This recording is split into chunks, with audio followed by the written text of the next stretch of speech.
I'm Jill, I'm Kevin. and we're with Super Home Surplus, and we're talking about hardware today and how easy it can be to make those changes very, very simply on the existing cabinets that you might already have at home. And it's a great way to change the whole look of your kitchen very inexpensive. Very inexpensively. So often we have customers that come to us and are a little bit intimidated by the fact that there's so many choices, so many colors, finishes, sizes, and maybe even using the existing hole that's already there for the hardware may be something that you can already work with. Just doing the project themselves at home can be a little bit intimidating.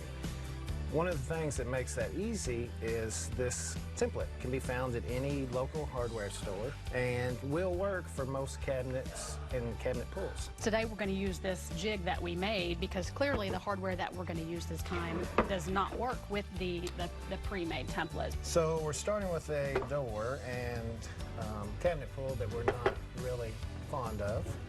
So we're going to go ahead and get rid of the old hardware. All right, once we have our jig in place on the cabinet door, the next thing that we want to do is go ahead and mark that hole where we're going to drill for the hardware.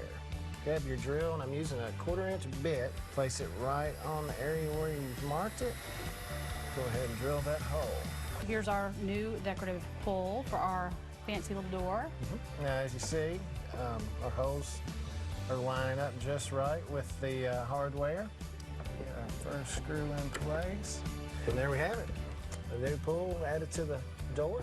Really was just that easy. Yeah, nothing to be scared of at all. Nothing at all. So in your kitchen too, you can do the same thing in no time flat. And come see us here at Super Home Surplus because we have so many choices that you can pick from. We'd be glad to help. Hope to see you soon.